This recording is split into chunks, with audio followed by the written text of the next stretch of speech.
وہ بچے جو ہمارے چھوٹے بچے ہیں اور ابھی وہ بچے جو انشاءاللہ جن کو یہ جنم دیں گے, جو ہمارے پوٹینشیل پیرنٹس ہیں, وہ بچیاں جو میٹرک ایف اے میں پڑھتی ہیں, ایف ایس سی میں پڑھتی ہیں, جو بچے, ان سب کو یہ بات بتانے کی ضرورت ہے کہ خدا کے لیے جو غلطی ہم نے کی ہے تم نے وہ غلطی نہیں کرنی.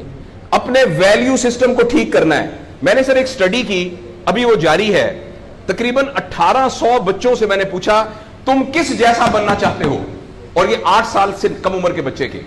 آپ یقین کریں بچوں نے جو کہا وہ یہ کہا میں میسی کی طرح بننا چاہتا ہوں جو فٹ بالر ہے, کسی نے کہا میں عاطف اسلم کی طرح بننا چاہتا ہوں, کسی نے انڈیا کے اداروں کا نام لیا, کسی نے نہیں کہا میں ابو بکر کی طرح بننا چاہتا ہوں, کسی نے نہیں کہا میں حضرت علی کی طرح بننا چاہتا ہوں, کسی نے نہیں کہا میں قائد اعظم کی طرح بننا چاہتا ہوں, کسی نے نہیں کہا میں عبدالستار ریدی کی طرح بننا چاہتا ہوں.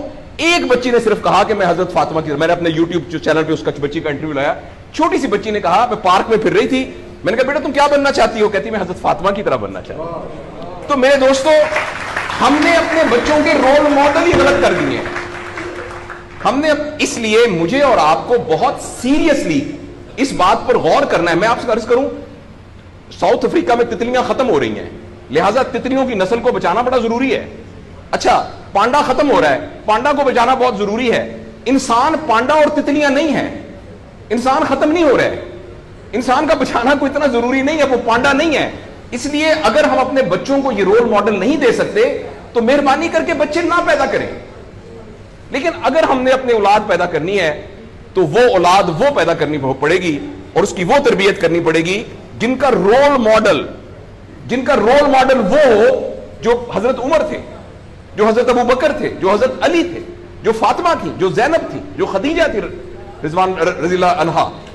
یہ ہمارے رول ماڈل ہمیں پیدا کرنے پڑیں گے, اور یہ تب ہوگا جب ہمارے اندر سے یہ دو چیزیں ختم ہوں گی. نمبر ایک, ہم پیسے کی بنیاد پر اپنے آپ کو بڑا نہ سمجھیں, اور دوسرا یہ کہ ہم فرد کو فرد کے لیے تیار نہ کریں, فرد کو معاشرے کے لیے تیار کریں. میرا بیٹا تو 1100 میں سے 1100 نمبر لے کے ڈاکٹر بن کے ایک جگہ پر اسسٹنٹ پروفیسر لگا ہوا ہے, معاشرے کو کیا فائدہ ہوا ہے؟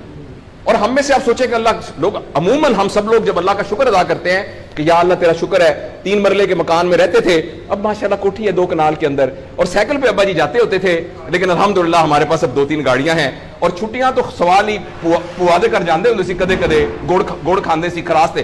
اب ہم سارے بھوربن میں جاتے ہیں چھٹیاں گزارنے, کبھی کبھی انگلینڈ بھی جاتے ہیں. اللہ کا ہمارے اوپر بڑا کرم ہو گیا. اس غلط فہمی سے ہم اپنے آپ کو نکالیں.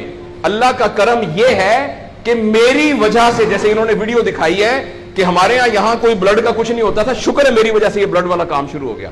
میں ڈاکٹر ہوں, یہ والی سروس یہاں موجود نہیں تھی, اللہ کا شکر ہے کہ یہ والی سروس اب یہاں موجود ہو گئی ہے.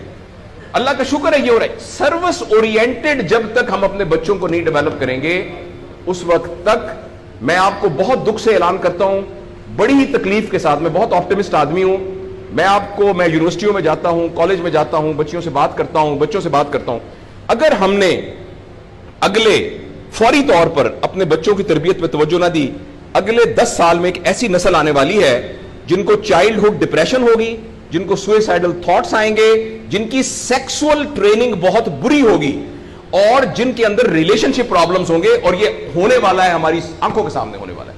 اگر آپ کے ہاتھ میں ایک موبائل ہے, آپ ابھی اپنا موبائل کھول کے فیس بک کھولے, جو پہلی 1.5 منٹ کی ویڈیو آئے گی اس میں ایک نیم برہنہ عورت ناچ رہی ہوگی.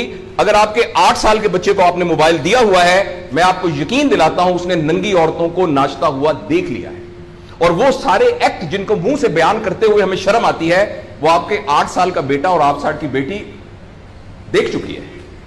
اس سارے میں ایز اے پیرنٹ ہماری بہت رسپانسبلٹی ہے کہ ہم اس میں انٹروین کریں اور ان کو فزیکل ٹائم دیں, اور ٹائم دے کے ہم یہ 2 چیزوں پر مینلی کام کریں. تو انشاءاللہ العزیز ہمیں امید ہے کہ معاشرہ بچ جائے گا.